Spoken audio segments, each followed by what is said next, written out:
welcome to another episode of the Pixelated Sausage Show. Hi. I am, of course, your host, Mark Kuznez. You can find me pretty much everywhere at PX Sausage. And of course, if you enjoy this here show, make sure to give it a like. And if you want more of the stuff I do and what have you can find everything I do and more poo over at pxsausage.com. That'll get you links to the YouTubes, the site, the Discord, the Patreon, which is a great way to support me and my nonsense if you do enjoy this stuff and my nonsense.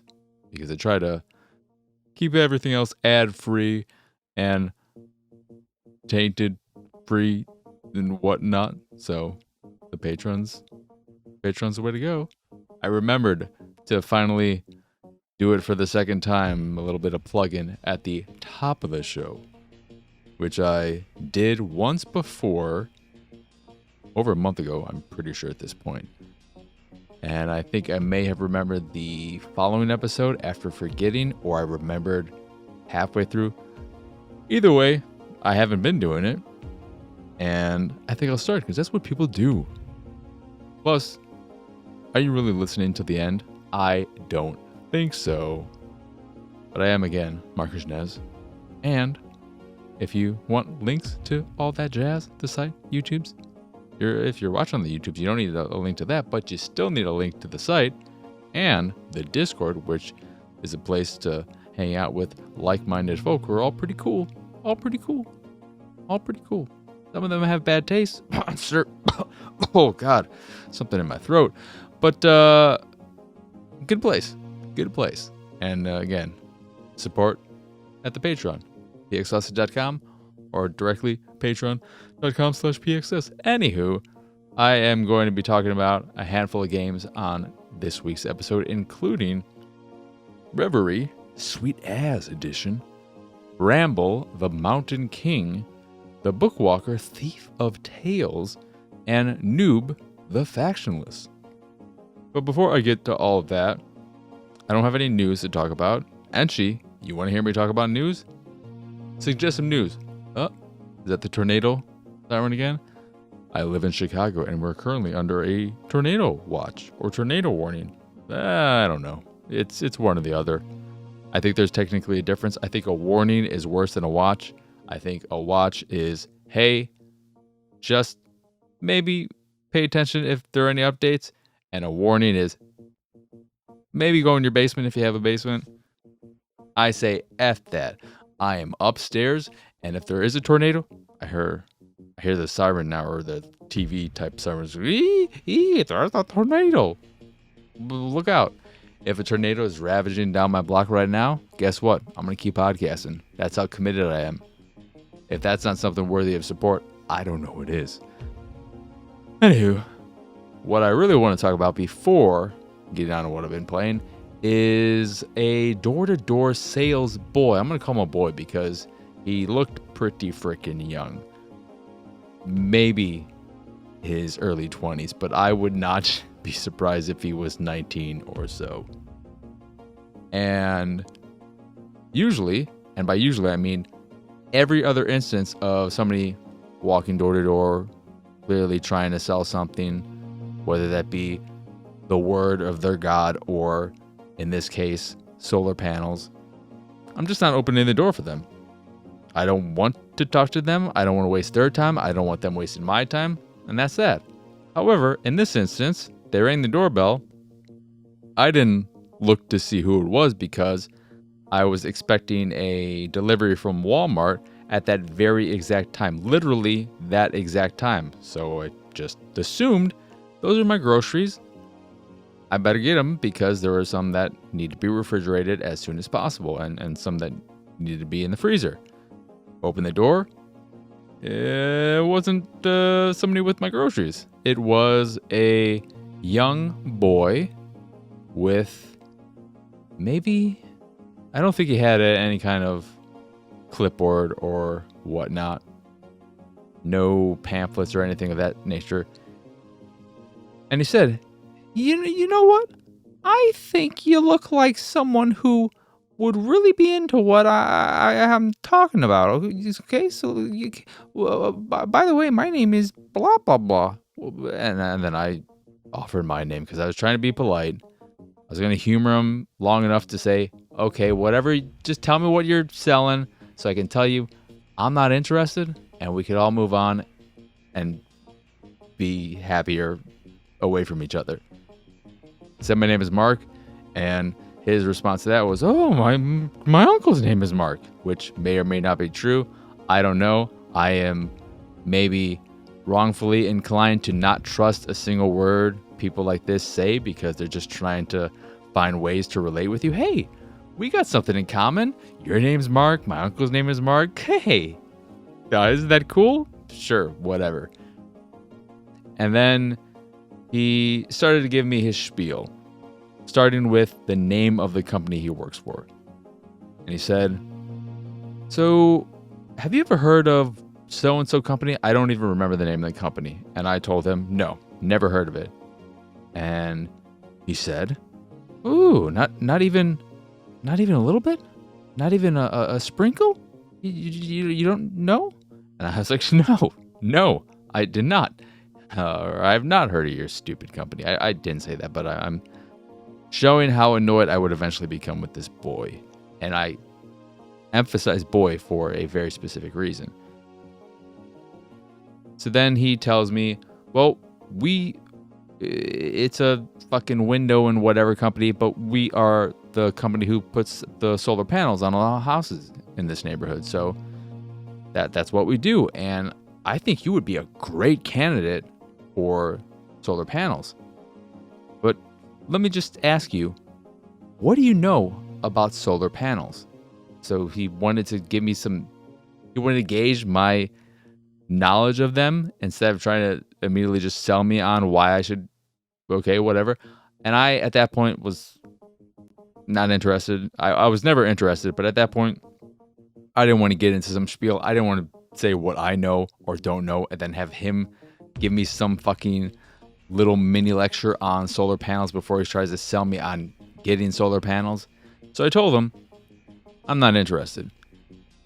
And this is when the interaction went from whatever, normal, let's just get this over with, to, kid, you're kind of pissing me off. You're being a fucking kid right now who has no life experiences and are maybe not great at dealing with people, being a little bit rude. You better fucking just get the fuck away from me. His response to me saying, I'm just not interested, okay? I'm not interested in solar panels, etc. But I just said I'm not interested. And he changed his expression to this very dumbfounded, what's wrong with you look, and just said, why?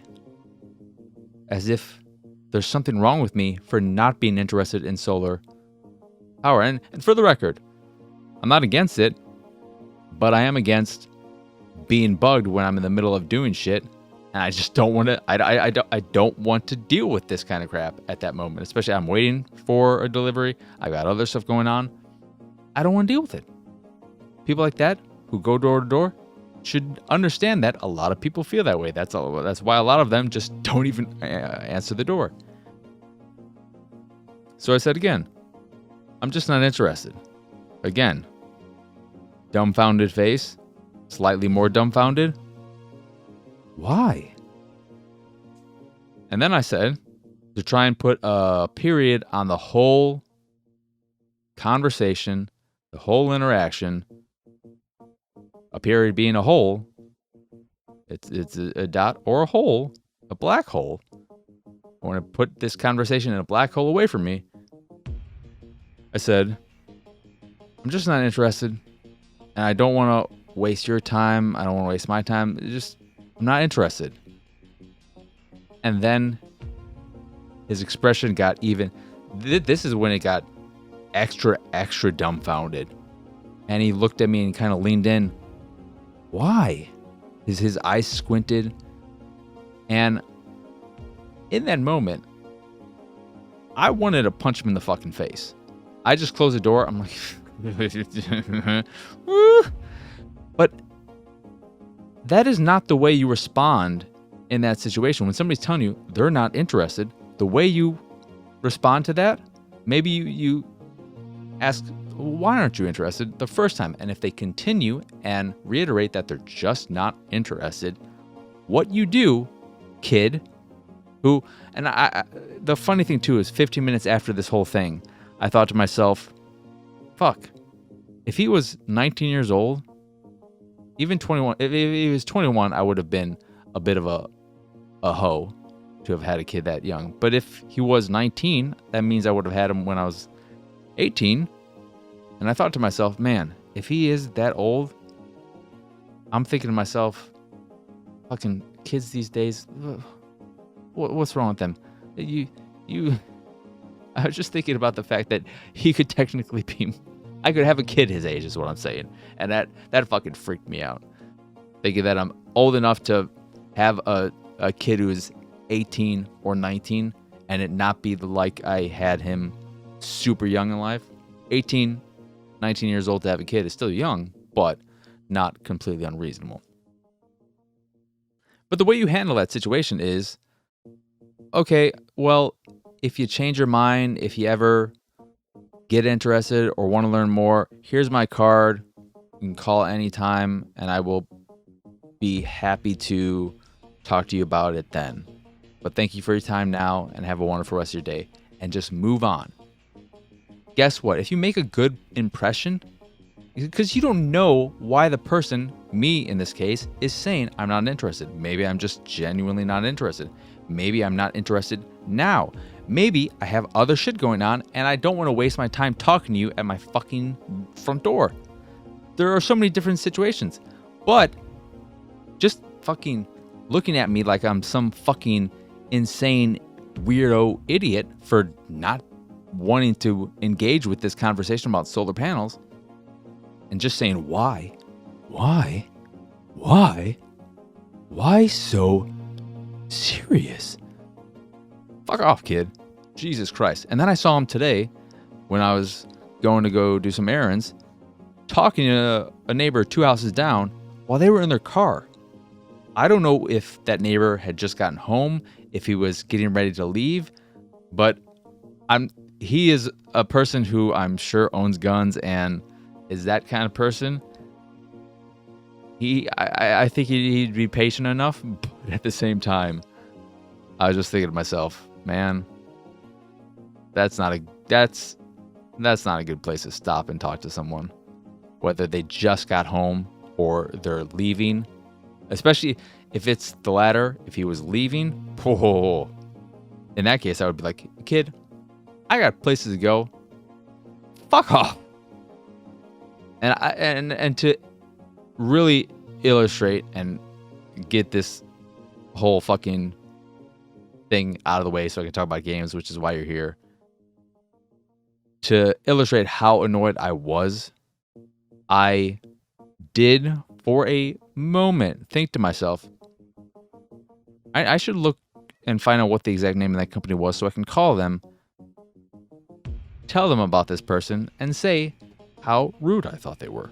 Because I was very unhappy with how that whole encounter played out.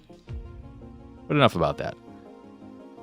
Also, the neighbor who he was talking to in the car, the only time I've ever interacted with that dude was right around when he first moved in 5+ years ago at this point, where I ended up getting one of his packages from Amazon, and I opened it up because I never really get other people's packages, so I just opened it up because I'm getting packages all the time. And inside was a copy of Call of Duty, and I was like, what the fuck? I didn't order Call of Duty. I get Call of Duty for my dad. I used to, but I get them digitally. So I was very confused. Looked at the address. Oh, this is 2 houses down. And then I gave it to him, and yeah. So probably owns guns, loves Call of Duty, probably only plays Call of Duty. Anywho, let's get on to what I've been playing, starting with Reverie Sweet As Edition. This is an action-adventure game that takes The Legend of Zelda, specifically A Link to the Past, and mashes it up with Earthbound. Specifically, what if The Legend of Zelda: A Link to the Past traded its fantasy elements for a more contemporary, modern, Earthbound aesthetic and setting? If that sounds cool to you, it might be worth checking out. I think it's a $10 to $13 game, somewhere in that range. The problem I had with it is that it was just pretty boring. The writing, not great. Visually, it's okay, but it doesn't have that. It's way more of a simple pixel aesthetic than a stylized or retro aesthetic. It looks more like a pixel art game that was made in MS Paint than something else. Looks okay, but not overly pleasant to look at. But it's just boring. The boss fights, everything, really, really boring. And how close it resembles A Link to the Past in terms of the various environments. Oh, here's the forest. Here's the mountain, which is all brown, and it looks very much so like A Link to the Past. Here's the desert area. I wish it was a bit more original in how it took from the games that clearly inspired it, as opposed to being very carbon copy-ish. It feels like a game that has been photocopied, that took these inspirations, photocopied them, and then photocopied that photocopy, and then did that maybe a few more times, and you get this very bland, hollowish experience. But another thing that kind of bugged me, and I don't know, this wouldn't be the case in Zelda, but I never played Earthbound or any of those games, but given that they're turn-based, it would be different. However, the enemies in this game are they all... There's some statue type things, some more fantastical elements that will shoot projectiles at you or hop around and stuff of that nature. But a lot of your base enemies are, at least in what I played of the game, just animals. And none of them, literally none of them, are hostile. They're just maybe the one flying thing that I don't think was an actual animal, but maybe a flying statue was a little hostile. But that, I think, was doing the same exact thing, which is just moseying around the environment. You've got little mouse, rat type things that are just hanging out. Little squirrels just moving around in their designated area. Wasps that are just flying around. They don't specifically come after you. They're just bouncing around the environment. Lemurs or whatever, this other thing that was just hanging around.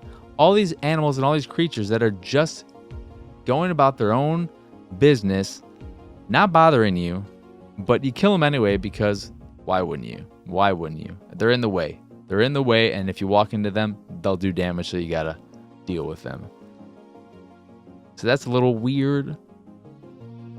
The level design puzzle, it's a perfectly fine take on the Zelda formula, specifically that traditional classic formula, but it just doesn't have anything particularly special that engages you or gives you a reason to play this over many other similar games, many other games that have been inspired, that are maybe doing their own thing, that have either a more striking visual aesthetic or something that can draw you in. This is very, very plain on so many fronts. But it's okay. It controls fine enough. It's very, very what is the word I'm looking for? It's very there. It's just there. It exists. You can play it. You can have maybe an okay time with it. The boss fight, the one boss fight I played, because I played through the opening intro type of tutorial section or whatever, and then through the entire first dungeon. The boss, while the first dungeon was fine and had some okay puzzles, I guess, the boss was very, very annoying, specifically and only for this one reason, which is the room in which the boss fight takes place is incredibly large. So you are fighting this giant worm maggot type thing that is going between various holes in the room, and you have to shoot its back specifically, and it'll release little maggots that'll come after you every now and again that you can easily dispatch. But the problem with this boss fight, which prolonged it and made it annoying, was the fact that since it was so large, the boss could come out of a hole that is on the complete opposite end of the area, and there's no little indicator, no tiny little arrow saying that's where the boss is. So you're not sure where they are, and then you're walking around trying to find them, and by the time you find them, they might already have gone back in the hole, and then they're coming out the hole on the other opposite end. So you just had to wait it out and hope that you eventually find them and are able to kill them. I did. I thought I wasn't going to survive because I took some damage, but I managed to kill it with a slither of health left, and then I was done. I got my shoes that allow me to go fast, which are just Heelys, and it's silly. But it's a very whatever game. Perfectly fine, but completely uninspired and forgettable. That is, again, Reverie Sweet As Edition. Available on pretty much everything, I would presume. Then we have Bramble the Mountain King, which is an adventure game with a lot of varying gameplay elements, but it seems the main focus is on platforming and stealth. But you'll also be doing things like herding these little creatures into various pens, or throwing rocks at gnome-like creatures or whatever they were that are bug of this giant stone monster. It's a game of two combating aspects. Let's just get one thing out. It is a very story-centric type of experience, a very narrative experience type of experience, where the thing that is pushing you forward, for me at least, is the art, the atmosphere, the general vibe, the desire to see what is around the next corner. If it was a picture book, it would be that desire to see what was on the next page. The writing, there's not much actual story there. A lot of it is visual storytelling, and there's a lot of great cinematography and camera work in there that provide you with these beautiful shots and images that if you freeze framed and took a screenshot, you could frame it and put on your wall. Some great framing in this game, and great audio as well. A lot of the audio is mostly just atmospheric, so you're just hearing the ambiance of the world. And when they do incorporate music, it's serving a purpose, it is heightening the moment, and it's very, very well done. Presentation, all of that, fantastic. And the story, it's very much so like, I think the game was made in Sweden by a Swedish developer. So it's probably pulling from Swedish folk tales and fairy tales, because it feels very much so like a game about grim fairy tales. That is specific, because it's very Limbo-ish, Little Nightmares-ish, in that it's dark, and if your character, your little person that you're playing a brother who is trying to find a sister after she was caught by this giant And if you die in this way or that way, it's very gruesome. It's very visual. It's very explicit. There are instances where you have to avoid bear traps, for instance. And if you get caught up in there, you'll see your body spinning around and flying. And it can be a lot. So it's like Grim Fairy Tales, and specifically the way they were originally written, not the Disneyification that a lot of people think of them as. The more gruesome, hey, fucking learn a lesson from this type of thing. So the game does a great job with mood and atmosphere and audio and music. It's just all things related to a presentation, fantastic. It falls apart in the actual gameplay. The stealth isn't great. It's not bad. I've played much worse stealth games, and the checkpoint system was overall pretty good, so that is definitely helpful. But for the most part, the stealth stuff was just kind of me at the very least. I think more people are more accepting of it. I don't really like stealth unless it serves a purpose, unless there's benefits to it, unless I feel like it's more.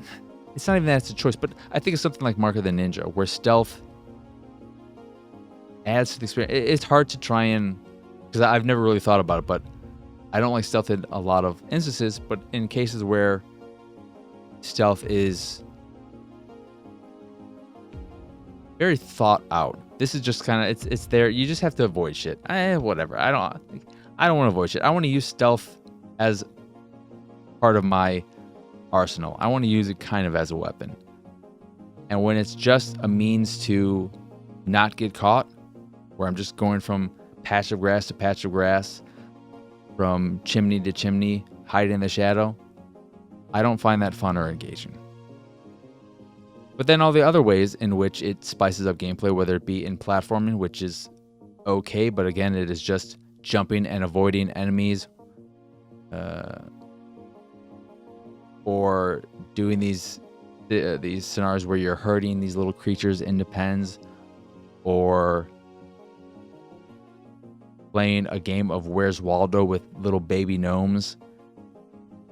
None of it is great. And I kind of wish they found some specific mechanic they really wanted to focus on, or even just two, and really put all of their eggs in those baskets instead of spreading it out and trying to do all these different things. Because it doesn't make for the most enjoyable game to play. However, all of that presentation stuff was, for me at least, strong enough to keep me wanting to power through the meh gameplay. It's not bad gameplay. Just I want to make sure that's clear. I don't think the gameplay is bad. It is just significantly. It is not to the standard of the rest of the game, which is unfortunate because the rest of the game is so good. It's so good. And it's a shame that actually playing it is not the most enjoyable thing. I also don't like the way your character looks. But the most annoying thing in the game, though, is that you will interact with these, at least early on in those first few hours. You are interacting with these gnomes a whole hell of a lot. And the young baby ones fucking sound like infants. And it's incredibly annoying. I wish they would just shut the hell up every time they go off crying. That's how they sound. And it's annoying. It's annoying. This is why all you parents out there, God bless you. I don't want kids. Don't have kids. Never going to have kids. One of the reasons, well, of many reasons, is because I don't want to hear that shit. So shut the hell up, gnomes. Get the gnome out of here. So I didn't enjoy that. But what I did enjoy is that the game, in certain cases where gnomes enjoy your company and start following you. Sometimes because you need to use them to help you open a door. So you have to get all the gnomes in an area and have them follow you to a door to open it up. What I did appreciate, though, was there are times where you can lure them into traps. You're not supposed to, but I did it. There was a little section that had a whole bunch of bear traps, and while I wasn't able to kill all the gnomes because there weren't enough bear traps for the gnomes that were following me, I think 2 ended up surviving. I was able to, and I went out of my way to lure every single gnome I could into these bear traps and watch them get snapped up and blood spilling out, and it was very, very good. It was very, very good. And one even, their little hat, wizard hat type of thing, it got caught in the top of the bear trap and they started spinning around for a few cycles. That was very fun. So I'm glad the game allowed me to at least kill some of the gnomes.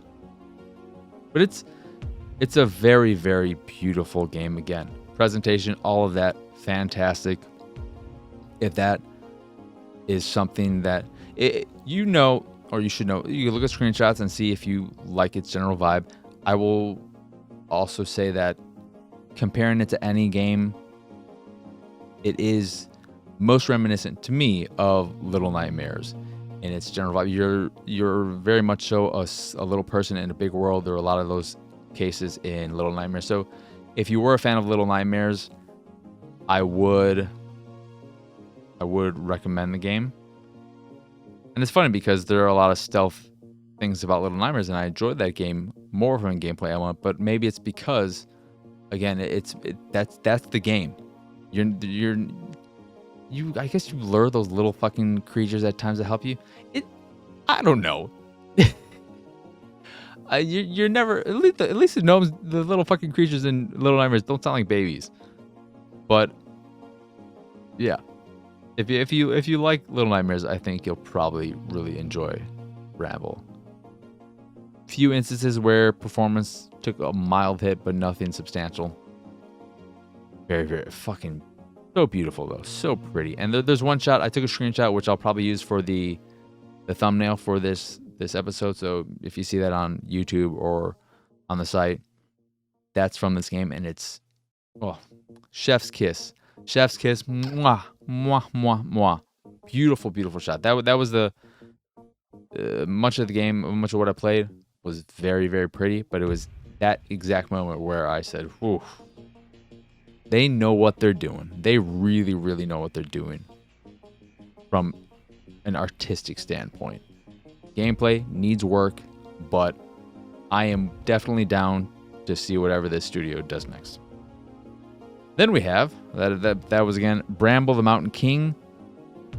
It's $30 on Steam, currently on sale for I think $22. Maybe not by the time of this, the episode coming out. I'm recording this on Wednesday, so it's just the day before, but I don't pay attention to those sales. Not sure about console pricing. Yeah, Bramble the Mountain King. Next we have the Bookwalker Thief of Tales, which is available on PC and consoles. I got a code for Xbox, played it on Xbox, and it's a fucking mess with a gamepad. I did not get time to check it out on PC, where I would presume it controls much better, but on console, I will say that in my humble opinion, it is unplayable. Can you technically play it? Sure. Is it incredibly frustrating? 150,000. I was just going to say 100%, and then I was like, I'm going to say 100 and something percent, and I could not think of anything. I couldn't think of what number I wanted to add after the 100, so I fucking went 50,000. It's unplayable, though. It's an absolute mess. The structure of the game is you are this writer who has a head made of paper. I don't know what the fantastic elements in this world are all about and whatnot, but you are a writer who has been accused of some crime. I don't know if the job you're doing is something you're doing because you currently are in this writer's block state or whatnot. But this is a world where writers who commit crimes or something, their punishment will be getting writer's block. And this can lead to 30 years of not being able to write and not being able to write again until they're dead and blah, blah, blah. But you have a means to maybe get around this by completing a handful of jobs. And what you're able to do is dive into books and then collect objects from them for clients. So you pull those objects, you find those objects in the book, take them out of there, put them in your little suitcase, and give them to your client. So it's very Inception-ish, but instead of going into people's minds, you're going into books and having your tasks. And when you're in the regular world, everything is in first person. Not a lot to do there. It's more story driven, specifically in those sections where you'll get phone calls telling you about your next mission or giving you a bit more about the overarching story. Not a lot going on there. When you're in the book worlds, it transitions to an isometric view and a diorama-esque single room setup between rooms and whatnot, which is very, very striking. The visuals, the first person visuals are nice. They look good. They're of a high fidelity.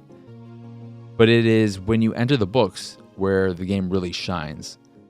There's great use of color, great use of lighting. It's just very, very striking. And it's what stood out to me, what made me interested, what made me want to check out this game. But the actual gameplay is a fucking mess because gamepad is just, it's broken. There were so many instances where I'm walking around these environments and I would just get stuck on nothing for a few seconds to sometimes 5-7 seconds.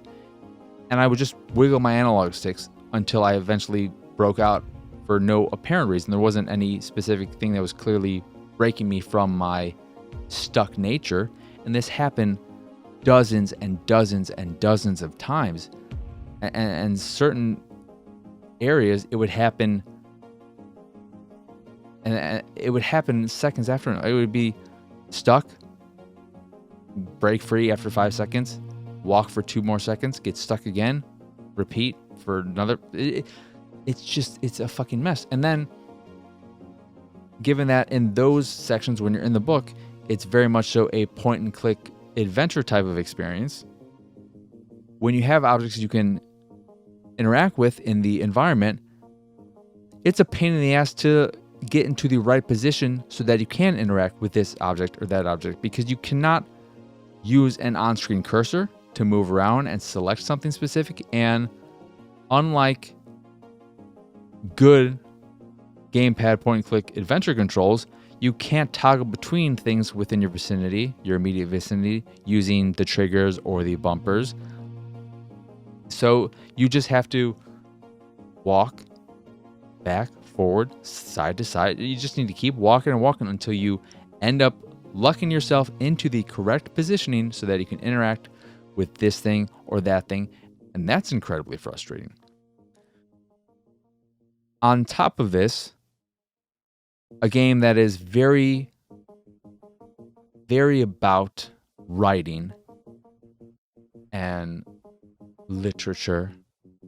The writing in the game has grammatical errors here and there and is just not that good. It's far from the worst writing I've ever seen in a game, and in some cases it's okay. I would go so far as to say it's okay. I think a lot of game writing is bad. So if it's just okay, that's not bad. But in a game that is fucking all about writing, you need to have good ass writing. Okay is not good enough in this case. You need to stand out because your game is about fucking books. So that's another letdown. And then there is this combat element with these spiders, which, and they're spiders, is alluded to that these ink monsters, or whatever they're actually called, end up resembling the Bookwalker's fear. Because you're in there, you're trying to meddle with stuff and do things you're not supposed to. And when you use ink to maybe solve a puzzle, the book starts not liking that, and it'll elicit these things to eventually show up that break through the pages and the environments and attack you. And then it's a very bland, whatever, turn-based combat system that isn't enjoyable. You use ink to attack them, and can do other attacks that will draw ink from these monsters. Wasn't super fun. And while you're going in these environments, you'll be finding objects and whatnot that you can craft to build potential usable items that'll help you break through a door, unlock this thing or that thing, which is very whatever. Garbage that you can break down to ink so that you can replenish your ink. However, while there's also food you find to refill your health, your ink meter, there's no number or anything tied to it. So you're not sure how much ink comprises that bar. So when you break down ink enough to fill a bottle, which replenishes 10 ink, I believe, you don't know if, okay, well, does that mean half the bar? I need ink, but I don't. Should I use it now? And I ended up using it when I had probably about half my ink depleted, and it filled my bar completely. Even though prior to that, I had used more than 10 ink in one story situation, I guess, and then in the battles. So I don't understand the ink system in terms of how much ink I'm using, how with these bottles. I don't know. You had to break down 100 ink to make the bottle too. So maybe it was 100. It said 10 ink. I'm pretty sure, not 100 ink. Whatever. Regardless, forget all that. Another thing you can do in this game, which is kind of neat, but ultimately void of any thought or puzzly element in any way, shape, or form, at least in the little bit that I use it, is that you can, when you're going into the book trying to find stuff, if you run into a situation like, say, you come across a door that is locked, you can try kicking it down, you can try opening it with a crowbar, finding the key for it, or maybe using a lockpick. And this is the first room you're in. One of the options is to use a lockpick. You don't have any lockpicks in the book world. You didn't bring any with you, but the game tells you, hey, you know, maybe there are some in the real world. You can grab those and bring them into the book world and use them. So you're able to jump out of the book world after you've already gone into it and potentially find things that'll help you inside that world in the real world. Why this is a completely empty mechanic and void of any kind of real creativity or interesting element is that the lockpicks were literally on the chair behind me. They weren't there when I entered. They just magically showed up there after this fucking little opening room told me, hey, maybe you should go back in the real world because you could do that. Here's how you do it. Maybe there'll be some lockpicks there. And they just happen to magically be there. Then I came across a wall that was a bit crumbly and I could smash it down with a hammer. So what did I do? I didn't have one with me. Went back in the real world, and I think the game even told me, maybe you should ask your neighbor. Maybe one of your neighbors has a sledgehammer. I talked to the one neighbor who I couldn't talk to before because the game wouldn't let me. And then I asked him for a sledgehammer. This is some big-ass apartment complex type of building. Why they have a sledgehammer, I don't know. But they had a sledgehammer, and they gave it to me. And that's it. I didn't have to do anything or pass any kind of fucking conversation, whatnot. It's one broken as hell on console with a gamepad. So that alone, unplayable, wouldn't even bother. And then even on PC, where presumably all that stuff would not be a problem, because you'd be using a mouse and keyboard, and specifically a mouse to interact with objects and so on and so forth. The actual gameplay is not there. It is a great concept. I love the idea of this game. I think it is very, very cool. And I just wish it was executed way better, because there is something there. And the only thing that is executed well is the visuals. It's just the visuals. Fucking beautiful, beautiful game. Love the aesthetic. But I don't like the story. I don't like the writing. I don't like some of the characterization.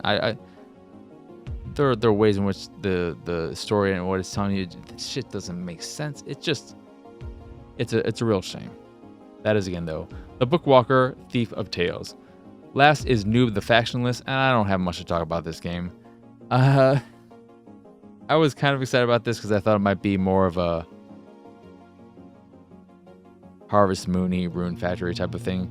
But the actual game is where you, in the real world, play a hopeful esports star who, in all the games you've attempted up until this point, you've sucked at, but your friend is trying to be encouraging. And when you, I don't remember where you're talking to this person, but they're telling you about this MMO. Hey, what about this MMO? Did you know they're going to try and make a real esports push when they hit 5.0? It's coming soon. They're currently in 4.2. Maybe you get on it now, and you'll get in there. And so the whole setup of the game is that you and your buddy enter this MMO in a...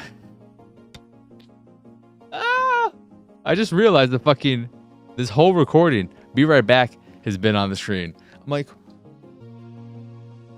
what is going on here? Why is this here? Hi there, Be Right Back. Why are you here? Oh, yeah, okay. Never mind. I'm like, why is the Be Right Back here? Isn't that only in the streaming game section?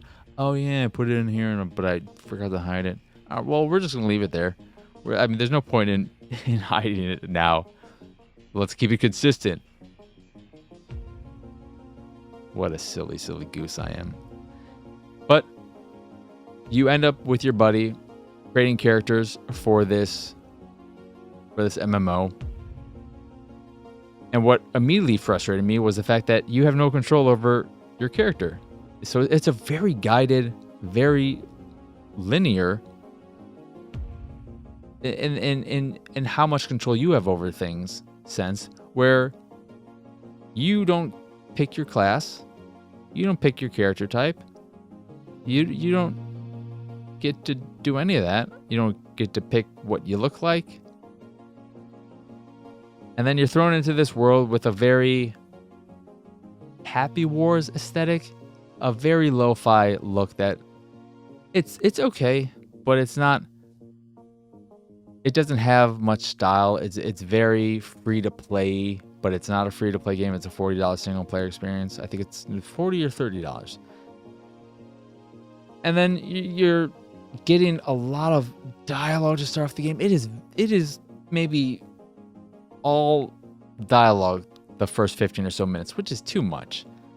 Then when you're going in this world, collecting goods, doing fetch quest type things, eventually getting to the first or potentially only town hub where you're able to accept a whole bunch of other fetch quest missions and go do them, grab these mushrooms, do this, that, whatnot.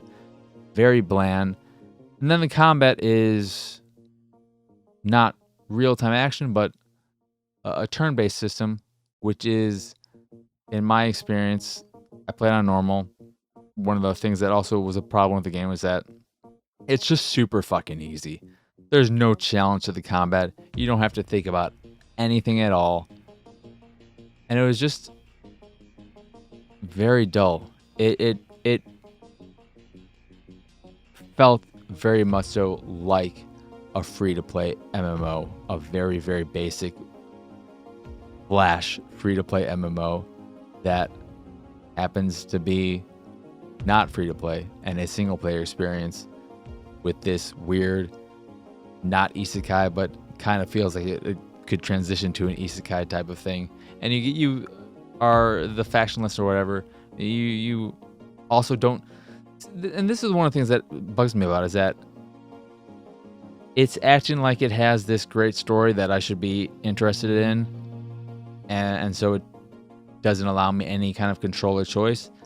I don't get to choose what faction I join, what group I'm aligned with. The lack of choice is probably what frustrated me the most.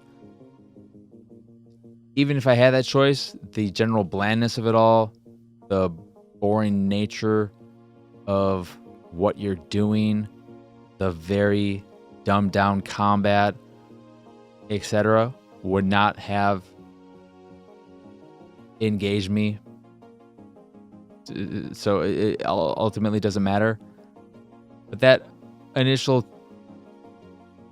1-2 gut punch impression of here's a lot of fucking talking and it's not super interesting, and then you thought you might have some say in your character creation or anything.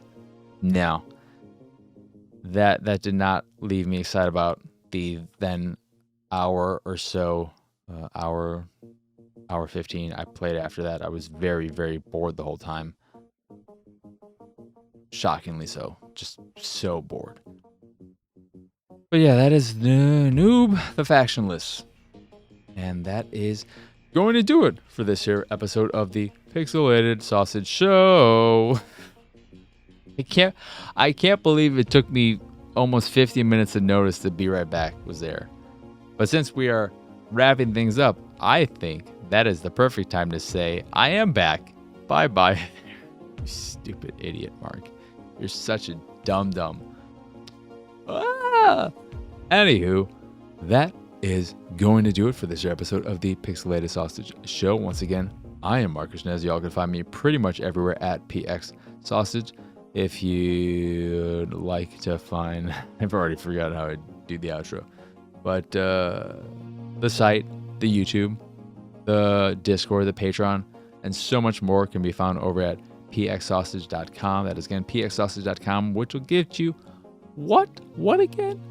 Links to the site, the YouTube. Don't forget to like if you haven't already. It does help and it's appreciated. Leave some comments as well, etc. and whatnot.